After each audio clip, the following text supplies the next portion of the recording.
Hey everybody, Sean here from the Black Page, and I'm sitting in the hotel room of Kenny Aronoff.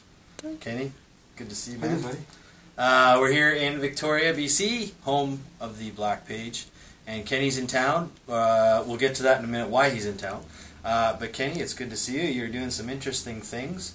I found out something about you that I've never known, and just recently. And I grew up. That's scary. Yeah. Well, I grew up. Potentially, what I've done in the past could be very interesting to you. Yeah. Very interesting. I mean, I grew up. My band, we learned "Hurt So Good." That was one of the first songs I learned. Wow. But all that time, on a paper route. Yeah, paper route. All that time, I didn't know you're a twin. You have a twin brother who's a doctor. Dude, did you see my post? Yeah. Okay, so how do you go up to people whenever you meet them and say, hey, I'm Kenny Aronoff. Oh, by the way, I have an identical twin in case you meet him. You don't say that. No. So Johnny, my brother, excuse me, Johnny, my brother, came out to give a paper, some research paper he was doing. And so I said, I took a picture in my kitchen, and I'm going to post it on social media. People have known me for 20, 30 years, didn't know I had a twin. It freaked people out all over the world. Yeah. And I know, it's really weird. And you're identical. Yeah, you're identical twins, yeah. And so he's a doctor. He's a doctor of sports medicine? No, he's a psychologist, but he's a life coach and very into, he's got certificate for coaching, sports teams at the highest level. Right. He's got a knee replacement. He played heavy soccer until he was 50. Then he had a knee replacement. Now at 60, he just played in a tournament and they won. I mean, it's just, can't shoot us, can't kill us. No, that's incredible. I mean, he's as intense as me, but man, at one point he was like 30 pounds bigger than me. Wow. I know, and now he's trimmed down, but I mean, the both of us. I mean, there's a reality show there. I mean, yeah. The marketing. Yeah. You know what I mean? Yeah. It's like Dr. Phil meets Dr. Oz or something. So you grew up in Indiana? No. Oh, no. I was born in Albany, New York, Okay. and then I grew up an hour south from there on the border of the New York State and Massachusetts, in a beautiful New England town called Stockbridge, Massachusetts. Stockbridge was like a really artsy little town. Yeah. With like sculptors, painters, actors. The Boston Symphony Orchestra was 4 miles away in the summer. Right. Norman Rockwell, American Illustrator. I used to go to his house. Yeah. Wow. I used to steal his cigarettes when I was in second grade. Rockwell's cigarettes. Yeah, I did. You're kidding. My best friends had an older brother, and we'd smoke cigarettes. I stole Norman Rockwell cigarettes. How un-American. Oh, yes. My mom called me. She was like, what have I done wrong? It was hysterical. I'm like, dude, chill, man. I'm just smoking a couple cigarettes. So growing up, and you studied with Vic Firth, so you grew up pretty close to that area. And I used to go to his house, dude. I used to go to his house when he took a wood burner and carved his name, Vic Firth, in timpani mallets and sticks. Wow. He only had like 3/6, the General, the Bolero, and another stick that had a smaller tip, you know. And then he had like the timpani mallets with the General, staccato, and maybe ultra staccato. Wow. And I used to go to his house, and his daughters were these little kids, It was a trip, man. Yeah. And he was amazing. He was one of the coolest guys, but a very, very strict teacher. Tough teacher? Yeah. But it's tough, meaning if he didn't yell at you, it's just like he was like very impatient, and he didn't want to waste his time with people who weren't perfectionists. And I used to practice when I started studying timpani with him. I was practicing 5 hours a day because he commanded respect, Right. And his thing was like, we played out of his etude book. Mm-hmm. And if you made a mistake, he'd say, nope, try this. If you didn't get it, he'd say, you don't know it. Next week. Wow. You just move on. It Yeah. was like you either got it or you don't. Yeah. He wasn't dealing with beginners. He was dealing with people who already had their stuff. When I auditioned for Tanglewood, it took me, which is the best student orchestra in the country, it took me 4 years to get in. And the fourth, his auditions were He'd just go bam, bam, bam. He'd do a thing where he'd go like, all right, tune that timpani to G. Okay, then he'd say, okay, now tune that timpani, that G, I want you to bring it up to a C. Now I'll bring it down to an F sharp, now bring it up to a D, now bring it down to an A, bring it up to a B flat, now bring it here. And he says, and this is the note that you should have now. Do. And you'd have to go do. And if it was on, he was like, excellent. If it wasn't, he'd say, no. No, not good enough. Nope, you have to be able to tune that well. Wow. Yeah, this is a great thing. And so your background, surprisingly, if you're just discovering Kenny, or if you've followed his career path, the music you play and your background, your background is intense. Jazz, you're an accomplished marimba player. Marimba, yeah. I'm in a concerto competition. So for a guy that, and now we'll get to the reason Kenny's here this week. Kenny's an endorser of DTX Yamaha drums. I find this curious that a guy with obviously your sensitivity, your ear, your appreciation for dynamics, how do you translate that and then sit on a rubber set of silicone pads? Uh-huh. How does that translate for you? Well, the whole DTX thing is like, my preference, of course, is the acoustic drums because of that sensitivity. I am known as the hardest hitting guy. Yeah. But dude, I can play so soft. Yeah. The keyboard player from Aerosmith just hired me to do. He has a solo record, Russ Irwin, yeah. and he hired me to play his live gig in L.A. And he said, I picked you because you have so many dynamics, and people don't know that about you. Yeah. And it's true. I'm a musician. I was trained. Of course I play hard when I'm playing rock and roll. Right. And that's why I made my name. But I can play so I have so much control, and it is all about this. It's all about the hands. I can play so soft that you can, as I'm playing, you can talk over it easy like this. Yeah. But people don't know me as that because I don't do that often. Right. When you're trained as like I was, 5 years of hardcore conservatory training in the classical, one of the top 3 classical music schools in the country in the USA, which was Indiana University, you're playing operas and you're playing in many ensembles, and dynamics are super required, and you learn to play.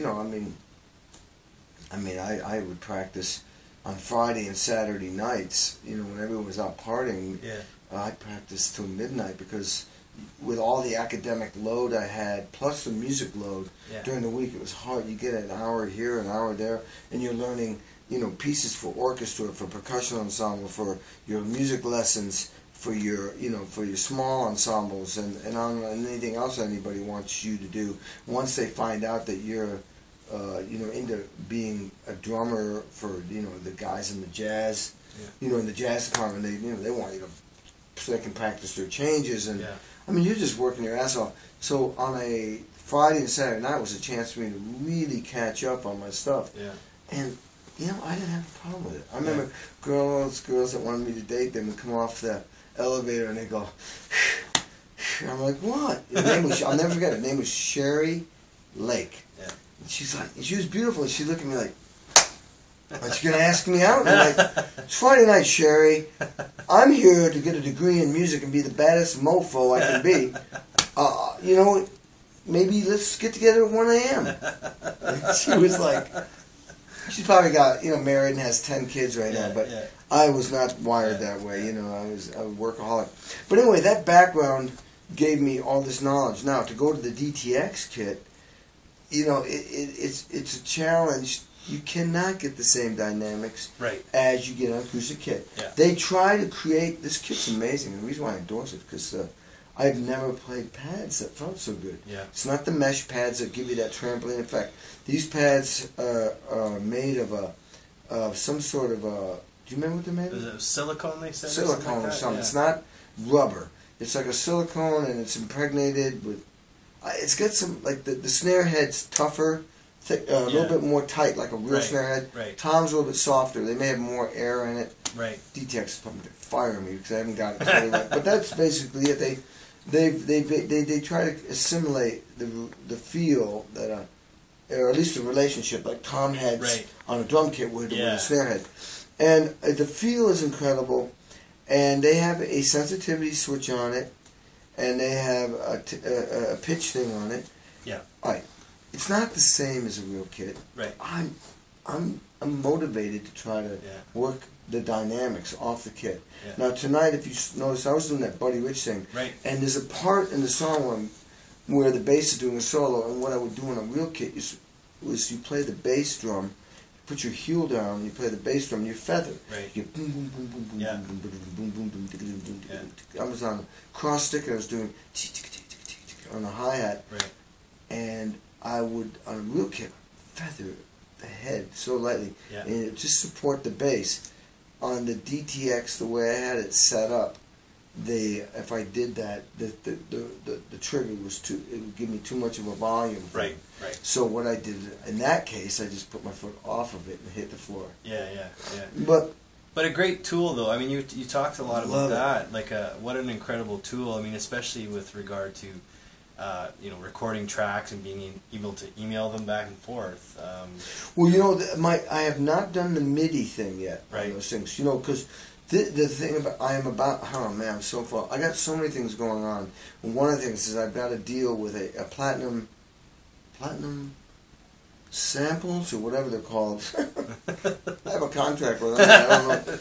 Basically, I'm going to do like 25 grooves, and it will be all MIDI, and I'll do it off of the DTX. Right. And what it is, the DTX electronic drums will send MIDI information into a computer, and once they get these grooves all totally, they clean up maybe any double hits or anything. Yeah.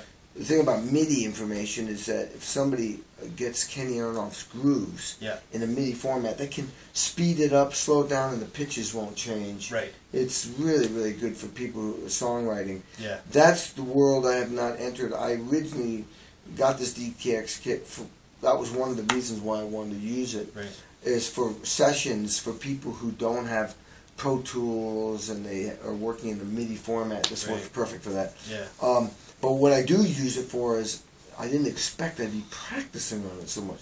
Because I have a house in Studio City, and I can't put real drums in it because, unless I want to take over my whole garage and muffle it down, and I got this big ass truck, and my wife's got a Jeep Cherokee, and it's and I keep drums down there.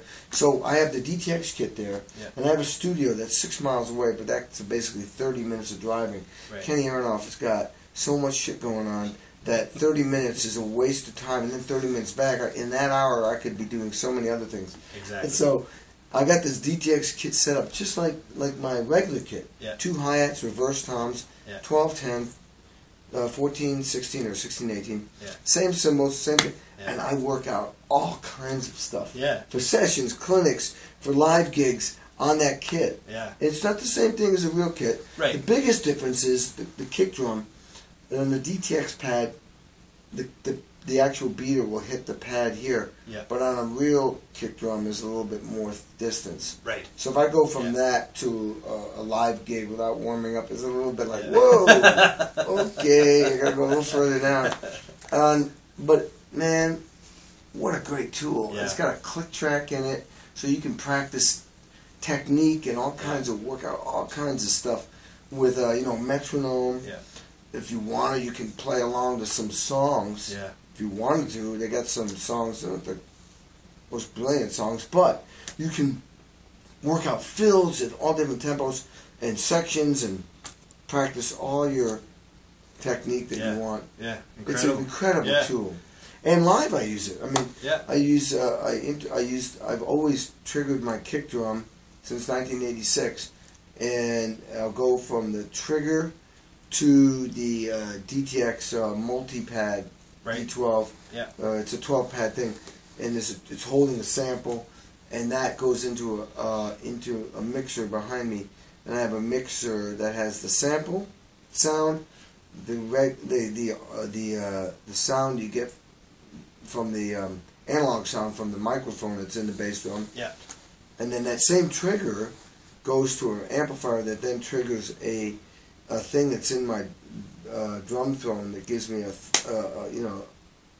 kick. It's basically just a thrust. Right. And I can feel it. Yeah. So, and I use like the pad for hand claps for a song Fogerty wrote called Center Field. Yeah. And oh man, I've used those pads for loops and all kinds of things. Yeah. So so you've been interfacing electric and acoustic for years. Yeah, since '86. '86, yeah. Approaching 20 years almost. That's crazy. Yeah, that's a long time. Well, the original reason why I integrated was because, I got famous for this sound, this drum sound I had on the Scarecrow record with Mellancamp. Right. And somebody told me, well, if you can sample those things and then you can trigger them and I went, what the heck are you talking about? I didn't have no idea. I was like Mr. Acoustic. And they turned me on to this company called D-Drum, which was made in Sweden. Right. And they had this incredible system. And I sent them the samples, and they made these physical like cartridges you stick into the D-Drum. Right. The D-Drum had incredible sensitivity. I had my sounds from the John Mellancamp record being triggered live. Back then. But dude, they put these triggers on. It was all new, and they put a trigger on with some little tape, and I'm like, you're right. That's going to last for me. I'd hit the thing, and all of a sudden the thing would start flying off, and it'd be like, John Mellencamp's turning, what's going on, man? It's like a drum solo back there. And you've been you started off with John, but I mean your career, the bulk of your career, I mean you've played with everyone, Rolling Stones, it's stupid.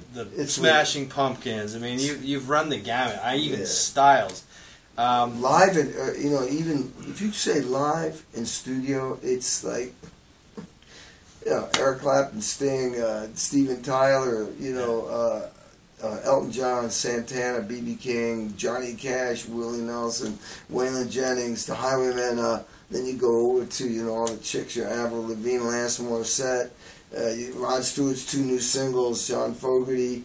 Let's see if I think about who I played with the Kennedy Center, Dave Grohl about 10 times, Chris Cornell from Soundgarden, Rob Thomas, James Taylor, Brad Paisley, Garth Brooks.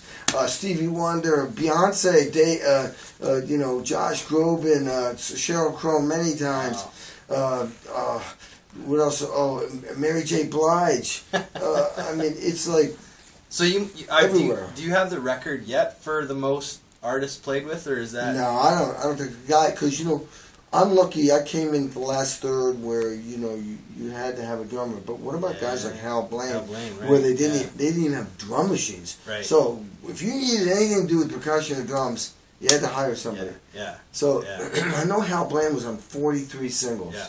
I'm on like about 9. The big ones I can remember: "Heaven on Earth" by Belinda Carlisle from the Go-Go's. "I'll Do Anything for Love, but I Won't Do That" by Meatloaf. Let's see, Mellencamp, "Hurt So Good," Jack and Diane, and there was a whole bunch of other ones that were close to #1 hits. Blazing Glory was that? Blazing Glory, Bon Jovi, right. He was #1 hit. Yeah. What were you on for Alanis? Alanis was a whole record.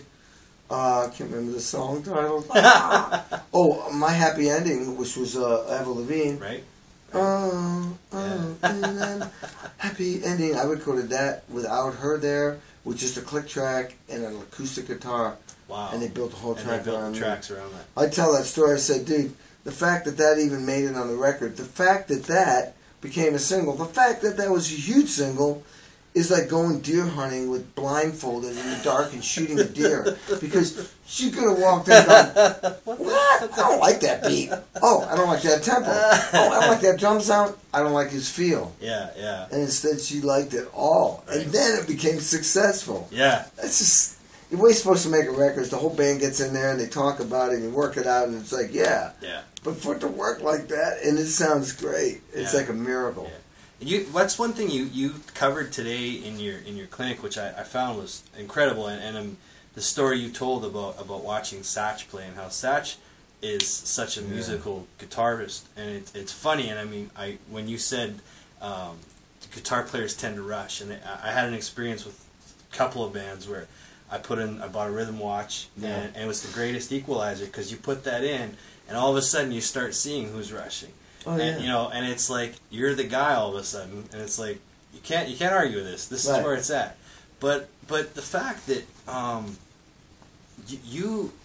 you're so musical, and one of the things you identified today was even like Zeppelin stuff, where you're like, you know, and no offense to Robert, but I mean, it was the guitar playing. It was everything that Page was doing was, you know, the ocean, down, down, down, down. You could sing anything over that. Right? Yeah.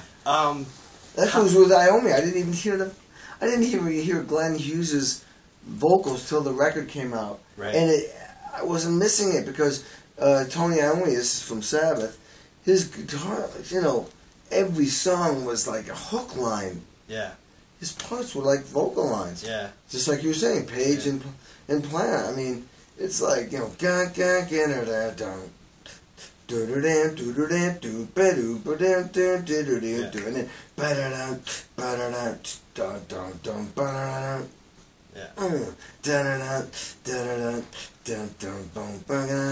it's like, I mean, you know, it's like, that's, who needs the lyrics? Yeah. And I mean, it's so, to me, because I never worked with Robert Plant. It's like, oh yeah, kid, you're fired before I hire you. For someone of your stature, I think it was a really important message too. Is that one of the things I took away was that you're not only, and as drummers, I think we're guilty of this, is we get so involved in this, and I mean, you're listening to Satch, you're listening to whoever, you're doing a lot of what a drummer should be doing, and that's like, okay, if I gotta rein you in, but I still gotta groove. He's on, but you're out there, and I gotta rein you in, and that's a technique. I think that's that next level of where you're at, and where I think a part of a clinic people should listen. It's like, okay, you know. And so, if you could give a younger drummer coming up, what are the techniques you've used in past? Like, okay, identify it, and then what can you do to rein that player in, or. All right, here's the deal. In our world we live in, everybody's trying to become, you know, greatness now. My teacher, George Gaber at Indiana University, said something to my mom once, and this sort of is the answer to some of what you're asking, which is a great question. My mom goes, well, huh? His name was Mr. Gaber. She's like all concerned. Is Kenny going to make it? I mean, she's thinking, spending less money I mean, we're at this big school, and what's going on here? It's like, she wanted some sense of security. She goes, is Kenny going to make it? Is he really talented? He looks at me and goes, Mrs. Aronoff, ask me that question in 10 years. And that, what he's saying is like, I don't know. Yeah. I don't know. Let's see what he does. Let's see who this guy is.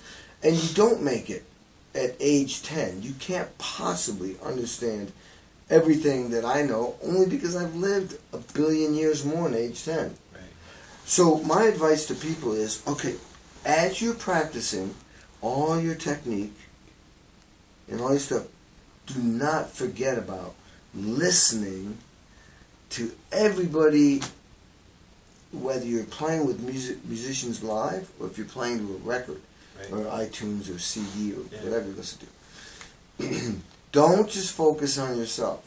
Listen to everything that's happening, yourself and everything else, because that will influence you on how you play. And you have to go through this whole development and growth and figure out what you think is the best way to play the drums when you're playing music with other people. Right. And obviously the things you have to focus on, which I talked about, was play the right beat for the song. Think about time, think about groove, making it all feel good. Don't play just from your neck up, your brain, but I want you to feel everything. Right. Even when you're practicing technique. There's so much to know and so much to learn and so much to think about. You can't learn it in 1 year. Right. You've got to be willing to commit.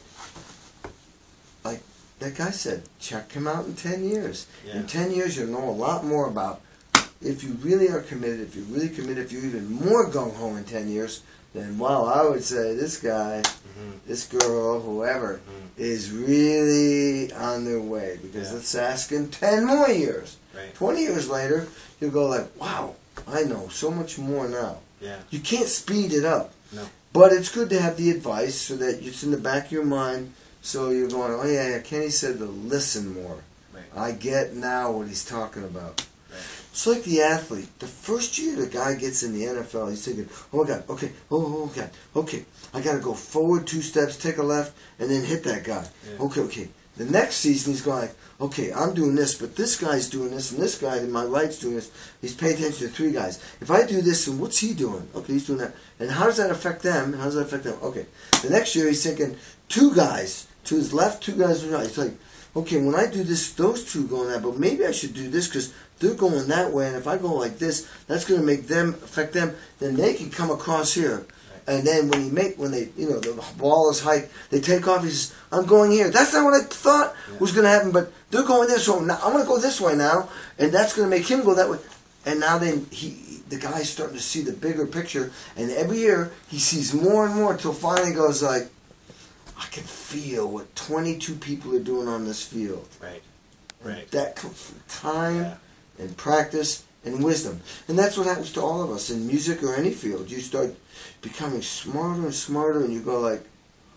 So the advice is, focus on everything that you're being told to focus on by your teacher, or what you're focusing on, which is, the fundamentals of drumming. And in my world, it's, I suggest you focus on the beat you're playing, time, groove, which is feel, and creative ideas that you add to that beat you're playing without disturbing the beat, time, and groove. Right. That means drum fills, extra snare beats, extra kick drum beats, extra hi-hat beats. You add that to the basic beat you're playing. And then listen to everybody, what everybody's doing. Now take that idea, and as you go on through your years and years of playing music and the drums, those things I'm telling you are going to become more and more heavy and more important, especially the listening part. Yeah.